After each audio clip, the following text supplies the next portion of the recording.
kulankani oo ahaa mid loogu barordiiqay sida ka muuqata boorka ayaa waxaa soo qaban qaabiyay dhalinyarada Soomaaliyeed ee ku dhaqan dalkani Kenya isla markaana waxaa taasi tiiraanyada loogu diray haliyadii ku geeriyooday qaraxii 4 bishan Abriil ka dhacay magaalada Muqdisho gaar ahaan tiyaatarka kaas oo ay ka soconaysay munaasabad loogu weyneynayay sanad guuradii 28aad ee ka soo wareegatay markii dhidibada loo aasay telefishinka qaranka Soomaaliyeed. kulankan ayaa waxaa ka soo qayb galay dhalinyarada Soomaaliyeed ee ku dhaqan dalkani Kenya isla markaana waxaa khudbado ka jeediyay qaar kamid ah dhalinyarada iyagoona sheegay in xilligan dalka Soomaaliya ay soo martay xaalad xun isla markaana ay ka geeriyoodeen dad muhiim u ah dadka Soomaaliyeed. boorka ayaa waxaa ku sawirnaa halyeeyadii isboorti ee ku geeriyooday qaraxaasi oo kala ahaa Saciid Mugambe iyo sidoo kale Aadan Xaaji Yabrowish oo ahaa gudoomiyaha Olombikada Soomaaliyeed. haddaba kulankan ayaa waxaa ka hadlay gudoomiyaha ururka dhalinyaradani soo qaban qaabiyay kulankani loogu barordiiqay dadkii ku geeriyooday qaraxii ka dhacay magaalada Muqdisho Cabdifataax Cabdullaahi Aadan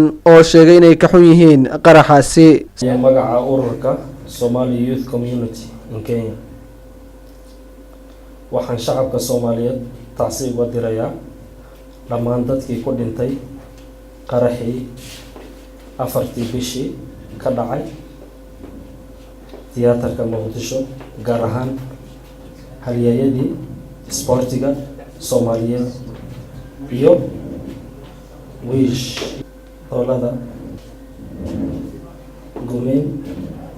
midda kale waxaan rajaynayaa dhalinyarada Soomaaliyeed ee u maleysay qoriga iyo xabadda in wax lagu helo inaan xabadda qori waxba lagu helin adduunka qaran lagu helo adduunkan hadda looga yeelado wall of dialogue adduunka inuu wada hadal yahay in miiskoodkiisa wax lagu qaybsanayo maxaa yeelay 20 sano cunugii Soomaaliya ku dhashay ayaa maanta 20 jir ah ee qori wato ee dowladnimo wax ma arkin waxaana rajaynayaa dhalinyarada qurba joogta Soomaaliyeed in qabiilka iyo waxa qoranka Soomaaliya kala geeyay ay kala tagaan ee noqdaan dad Soomaaliyeed isku duuban qabiilka meel wana dhigo waana aragnay in qabiilka anfac uu salahan waa loo yahay qabiilka waxaan leeyahay dhimatana Allah u naxariisto samri iimaanna Allah naga wada siiyo inta xanuunsan ama dhaawacana Allah caafiyo. daba qaraxii ka dhacay 4 Abriil ee bishan aynu ku guda jirno gudaha magaalada Muqdisho ayaa sidoo kale waxa uu ahaa mid ay ku dhaawacmeen suxufiyiin ka howlgasha gudaha magaalada Muqdisho isla markaana u kala shaqeynaya warbaahinada kala duwan ee ka jira geyiga Soomaaliya.